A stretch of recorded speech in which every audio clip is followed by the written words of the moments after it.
penguji eksternal, Guru Besar Kimia Fakultas MIPA Universitas Udayana untuk mengemukakan pertanyaan dan sanggahannya. Kami persilahkan.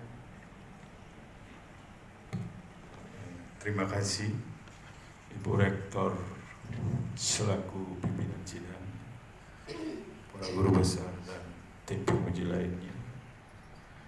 Jadi saya ucapkan selamat dulu kepada Promo Penda yang hebat ini ya. Jadi seorang ibu berhasil menyelesaikan penelitian disertasinya yang juga direcoki dengan kegiatan rumah tangga begitu ya, mengurus anak, istri dan suami ya, sudah mampu menyelesaikan disertasi ini yang saya nilai ini bukan suatu pekerjaan yang mudah ya.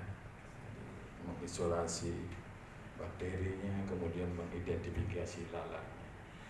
Ada hal yang saya sampaikan mungkin nanti perlu dibenahi sedikit. Saya baca sudah sangat baik sekali ini berupa masukan dulu.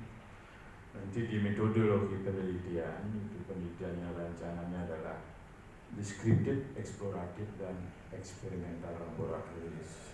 Nah, perlu diberi ulasan sedikit ya, deskriptif eksplorasinya itu mengenai apa, nanti di metodologinya ditambahkan sedikit, kemudian eksperimentalnya mengenai apa, itu di metodologi. Nah, saya juga melihat dari form penilaian ada keterbaharuan daripada disertasi ini. Jadi sepengetahuan saya ya, disertasi itu memang harus ada satu bab, mungkin nanti dimasukkan juga untuk program pasca Universitas Samudra.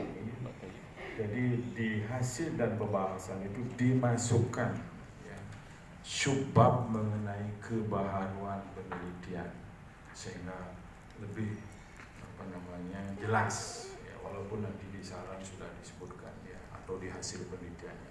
Jadi itu harus ada statement yang menyatakan bahwa apa sih novelty dari disertasi ini, keterbaharuan dari, dan perlu digarisbawahi kebaharuan atau novelty dari suatu disertasi tidak harus baru begitu. Jadi kebaharuan suatu disertasi penelitian itu bisa supporting teorema yang sudah ada, against teorema yang ada ya. Jadi tidak harus baru. Jadi saya melihat di sini pasti baru karena mengangkat local genius ya, lalat ini menjadi sesuatu yang bermanfaat ya. Jadi sudah barang tentu disebutkan tadi latar belakang itu, human is curious animal, itu manusia itu sangat kepo gitu ya. Melihat lalat, kemudian tumbuh hidup di tempat yang bau, dicomberan, tetapi kok dia nggak kena penyakit gitu ya. Jadi ini yang dicoba diangkat oleh Ibu Maria ini. Kenapa sih lalat itu tidak terkena penyakit? Ternyata didapatkan dari hasil penelitiannya seperti yang sudah disampaikan tadi. Nah, pertanyaan saya agar lebih jelas dan pudar lagi, apa sih kebaharuan dari penelitian yang Ibu lakukan ini? Silakan dijawab. Yang terhormat Profesor Dr. Insinyur Ida Putra Manuaba MPhil. Kebaharuan atau novelty dari penelitian saya yang pertama dari segi lalat, bahwa dari segi morfologi memperlihatkan variasi morfologi, juga setelah identifikasi secara molekuler menunjukkan bahwa Musca domestica yang berasal dari rumah sakit itu adalah mirip dengan Musca domestica yang ada di Cina, sedangkan yang ada di pasar adalah mirip dengan yang ada di Spanyol. Walaupun kedua-duanya berada di kota Luwu dengan kondisi geografis yang sama, namun sudah menunjukkan dari GenCO1 itu, identifikasi molekuler itu sudah menunjukkan perbedaan. Kemudian untuk bakteri patogen, dari hasil penelitian sebelumnya yang sudah dilaporkan oleh peneliti di mana bakteri patogen itu seperti Escherichia coli dan sebagainya itu sudah umum di dalam penelitian. Juga dalam penelitian saya itu saya dapatkan seperti itu. Namun yang saya laporkan adalah yang belum dilaporkan dari suatu hasil penelitian, yaitu bakteri patogen, Aeromonas hydrophylla, di mana berdasarkan penelitian bakteri ini adalah patogen pada ikan.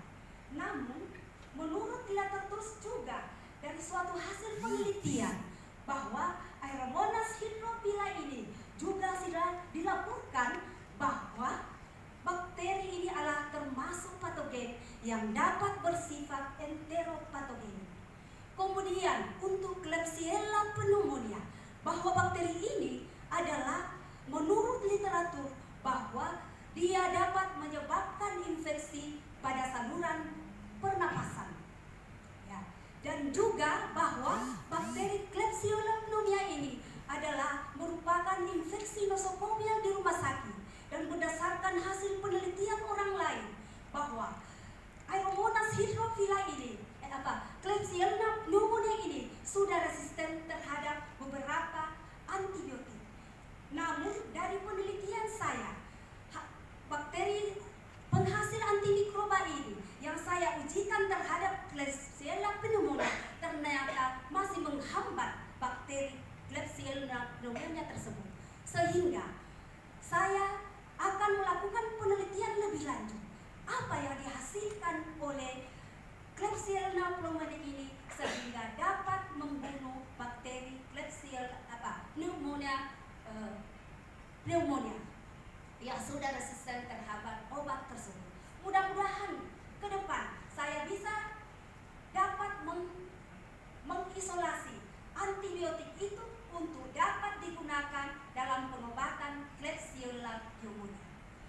Kemudian dari bakteri patogen yang lain seperti Providencia stuarti itu juga adalah sudah dilaporkan sebagai bakteri patogen. Kemudian untuk Staphylococcus aureus juga dilaporkan sebagai bakteri patogen.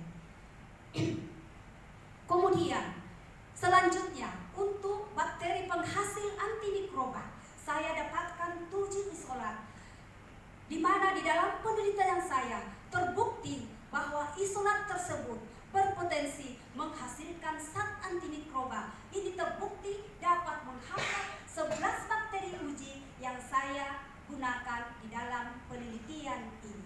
Demikian.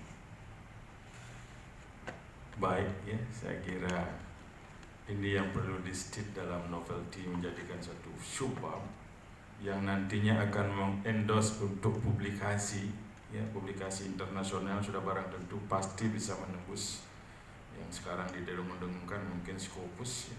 Kalaupun tidak Q1 mungkin Q2. Kemudian potensi paten juga, ya. Nah, tadi disebutkan bahwa ada bakteri yang diisolasi, ya, kemudian menghasilkan dia sebagai antibiotik, ya. Ibu sudah singgung tadi, ya, walaupun belum penelitian lebih lanjut, apakah antibiotik yang dihasilkan itu berupa bakteriside atau dia bakteriolitik nantinya? Silakan.